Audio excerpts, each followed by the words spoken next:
All right, so let's continue with variables, assignment statements, and input statement.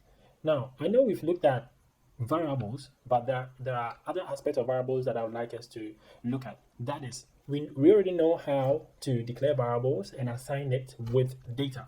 Now, what we have been doing so far is just to create the variables here. We declare the variables and then we assign it with data using the assignment operator. Now, this way of writing simple program limits the scope of our program or of our code. How about instead of hard coding the data, you allow the program to accept a user's data or user's input, a way the user can make an input to the program. Now, when you do this, not only will your program become more dynamic, but it also makes it flexible in a way of accepting users' input to be able to use to do other computation. Okay, now how do we do that? Let's go back to our IDE. Then we say accepting user input, accepting user input. Okay, so now let's say that we want to accept two numbers from a user and then find the sum of these numbers. Now, the first thing we are going to do is to declare the variables. So the first thing I'll do is integer num1 or int num1, num2, and then I'll initialize it with 0. Now,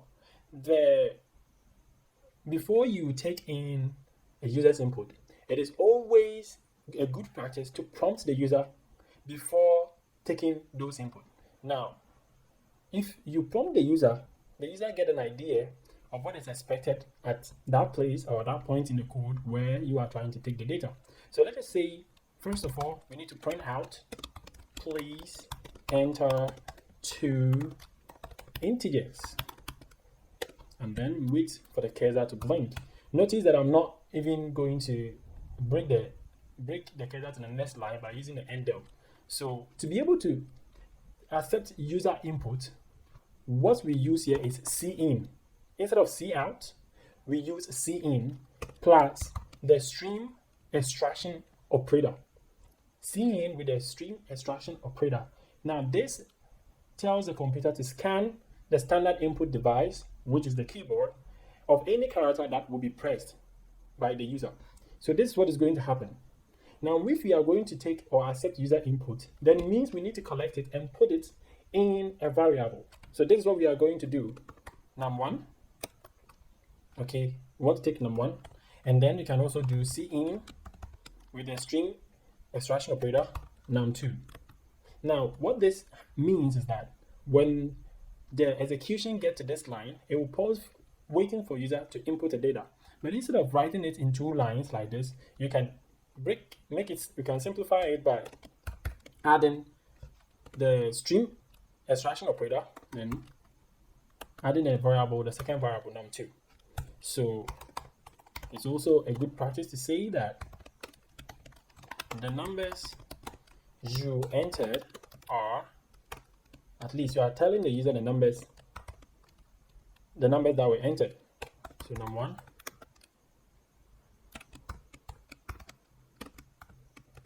and num2.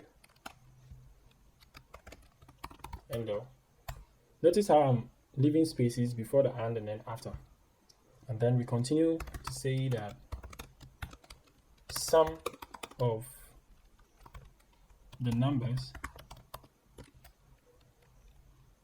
equals num1 plus num2. So we just end it here and then run the program and get the output. Now, notice how the program pauses the moment it gets to this line 66.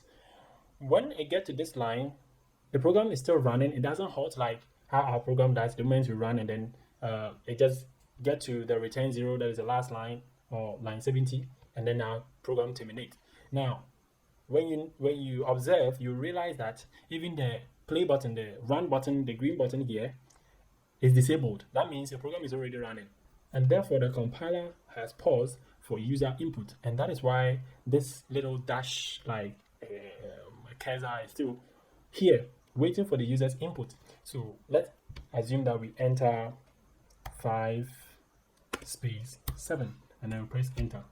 Now, as soon as you do this, you say the numbers you entered are 5 and 7. Sum of the numbers equals to 12.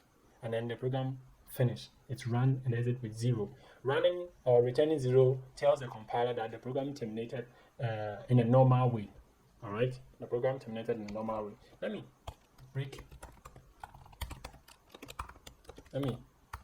clear more space and then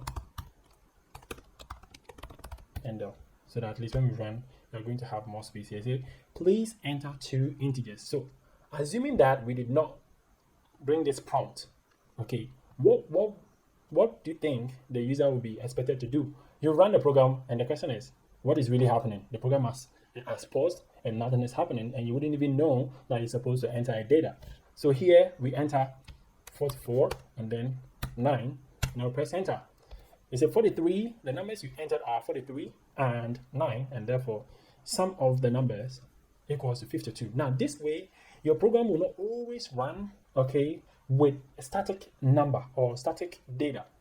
This way, the program is more flexible and dynamic, because not only are you computing 2 numbers, but you are going to compute 2 different numbers. Okay, 2 different numbers. Now, another question I want to ask is, what happens instead of the user entering an integer, ends up entering a floating point number? So 23.5 and then 7. Now you press enter. Okay, now you said the numbers you entered are 23 and 0, and the sum of the numbers is equals to 23. Now this doesn't mean what you have entered or was wrong, or the computer got this wrong. Now this is what happened. Now anytime the stream extraction operator meet a space, in this case the space here, okay, the space between the 23.5 and 7, anytime it meets a space, the stream extraction operator ends with the taking of the user's input. In other words, it says, okay, so this is the first number you have entered. Now let's assign it to the variable that has to accept this data. In this case, it's going to be the num1. And then it moves on, and then it sees another stream extraction operator, which tells it that let's take another input and put it in num2. But because you have put in a space here, and then you have the 7, it says, okay, now let's move on and take this 7 and assign it to num2. But in our program, that is not what happened. That is not what happened. Remember, when you assign a double number to an integer variable, the decimal part get truncated or taken out, or the compiler implicitly casts the double or floating data into an integer data. So this is what happened. First of all, the compiler says that, oh, okay, so this is 23.5, which is a floating point number. So if we are going to cut off the integer part, then the integer part is going to be 23. So now let's assign 23 to num1, and therefore num1 took 23. Now what we are left here is 0.5. That is the next data it has to assign to num2. But it says num2, and it says that, okay, num2, let's convert 0.5 to an integer data. And therefore 0.5 will become 0. And therefore it assigns 0 to the next variable, which is num2. And when that happens, this 7 is left out because we didn't provide or make room for it to accept the 7. And therefore the second number becomes 0. Now let's try to capture what was truncated and see what was left by declaring a double data type. So num3, okay, equals to, let's say, 0.0. Okay, and then instead of num2, we make it num3, and then we want to display the num3, and then we want to use the num3 for the calculation. Now let's see what is going to happen. So 23.5 and then space 7, and then we hit enter. Look at what is going to happen. Now this 23, okay, because we were assigning it to num1 here, the compiler says, okay, fine, let's cast this into integer. And if we are casting it into integer, we take the 23, and therefore we are going to be left with 0.5. That is the next data. Now this 0.5 is a double type or a floating point, and therefore what it did was to assign the 0.5 to num3, and num3 is double data type.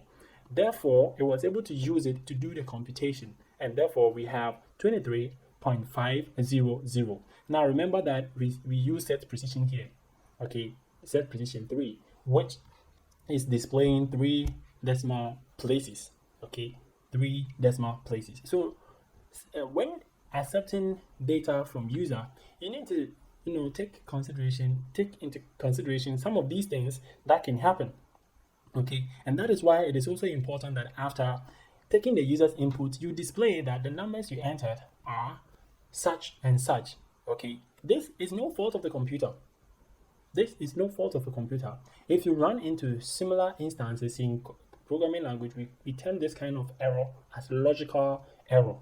Your program is running all right, just that the logic, you had some problems with it. You had errors with your logics. Now, if we have to put it in here and say num2, and then perhaps we add the num2 to the calculation, num2 here, so we can say this, comma, and num2. Okay, num2. What am I doing? I have to take it to the next line. Okay, so it's a good practice to do that. Num2 and break it after a string. I can follow just like this. So the numbers you entered are num2, comma, then we add a space, and then num1, comma, we add a space, num2, and num3. And therefore, the sum of the numbers equals to num1 plus num3 plus num2. Okay, num1 plus num3 plus num2. So we'll terminate it and then use cout and put that here. Still the same. Okay, so we enter 23.5 space 7, and then we hit enter. And then it says that the numbers you entered are 23, 7, and 0.500. Note that we didn't enter 0.500. The reason here is because 23 is a floating point or double value, and we were assigning it to num1, which is an integer data type, and therefore you need to truncate, or the compiler will do implicit casting and take 23, which is the integer, and assign it to the integer variable, and then what is left is 0.500 or 0.5, which you then assign it to the num3, and then it assigned the 7 here to num2. Now, from this, one thing that you can notice is that the stream extraction operator, it always hits, or whenever it hits space, that is where it ends, and that is where it can also begin a new extraction of data. Now, we say that we want to take 3 numbers. The first one is this one. Take whatever we are extracting from the keyboard, we are putting it into the num1 variable. Whatever we are taking again, we are putting in the num3, and whatever we're taking again, we are putting in the num2. Now, what is happening here is this. Anytime it sees a white space, okay, this space is white space. Remember, we talked about white space as part of a token, okay, white space. Now, this white space that we've highlighted, the stream extraction operator, whenever it meets it, it sees that, oh, okay, this is where I need to end, okay, for the first variable, which is num1. And I need to begin also for the extraction of num3. Then we will put it in there, and then we continue with num2. Now, let me rerun this again. By the way, if you press this button, it's going to rerun your project, so I don't come all the way here, and then you rerun it. So let's do this. Now, at this point, you know that you are just entering for the first number. So if you press enter, you have 0 for the rest, okay? Because not only does it see the space as its limit where you need to end the extraction, but the moment you press enter, it's a new line, okay? It's a new feed. Have you seen all of this? This all white space, but this is actually a new line, and therefore it is going to assign 0, 0 to the rest of the variables. Now let's go back to it again. So enter a lot of data, put space, enter a lot of data, put space, enter a lot of data. Now, the only way it is able to see that this first number is for num1, this number is for the next variable, And this one is for what follows. Is the space that you have here, the space delimiters. The space delimiters. It tells it where it ends and where it can start off with the next extraction of data. So here, if I press enter, it's going to do the computation, and we're going to have the sum of these three numbers. Sum of these three numbers. Sum of these three numbers.